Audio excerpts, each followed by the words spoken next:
to all of my authentic brand leaders, or good evening, wherever you are.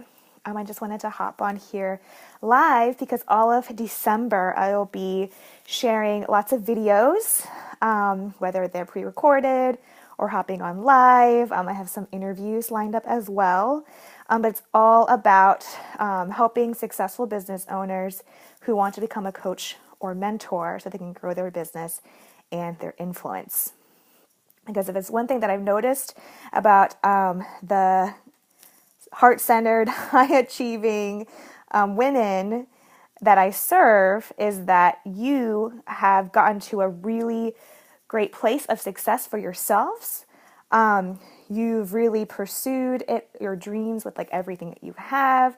And now you really, really want to be able to use your own expertise and experiences in order to just help somebody else out and help like an emerging leader with their own success as well. And so I love that. Like I love being able to empower the cycle of women empowering women.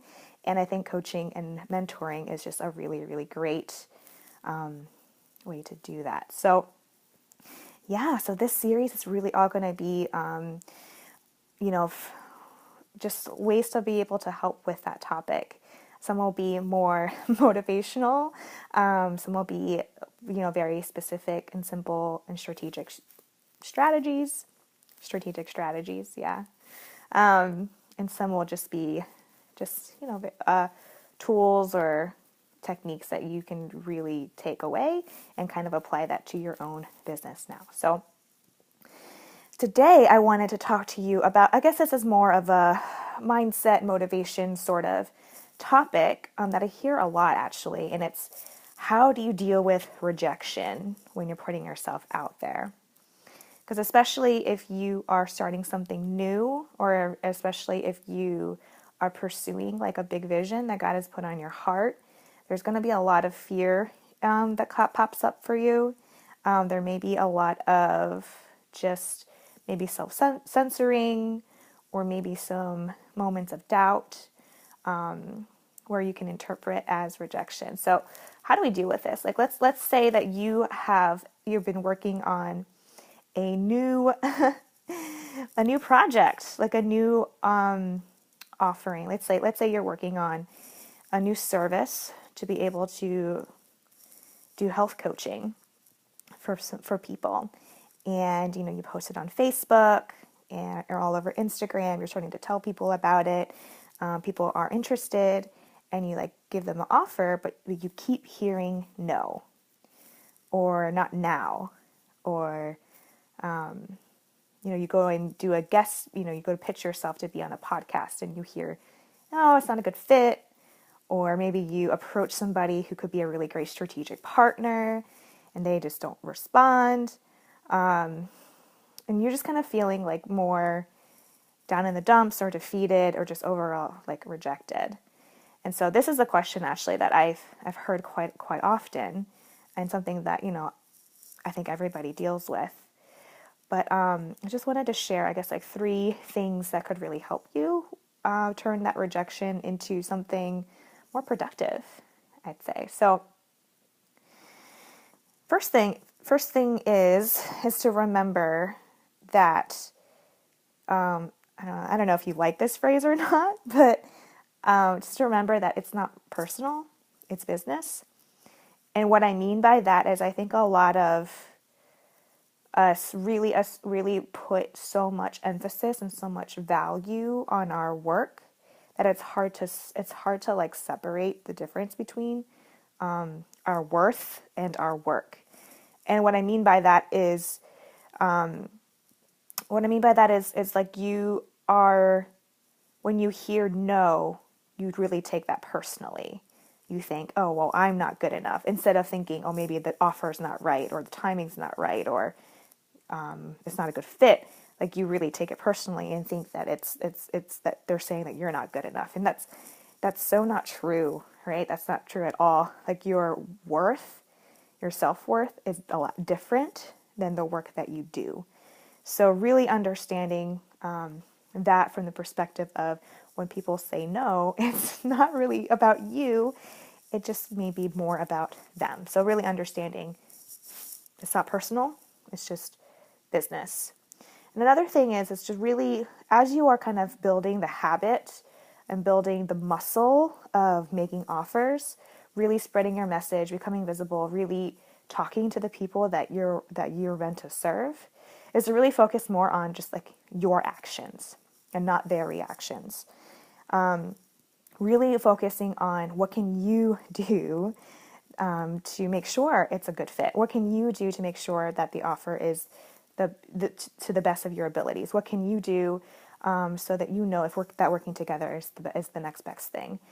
Because if you focus on what you can do and not so much of, because you don't have control over other people's reactions, then you are more, I guess, willing to take risks. You're willing to put your confidence in the right things, and you're more willing to keep going rather than to stay stuck. So really focusing on what your actions are. Focus on your actions, not their reactions. And if you do that too, then take a step back and really figuring out that everything is a learning experience. So once if you keep hearing no over and over again, really take a step back, try to disassociate your own feelings from it.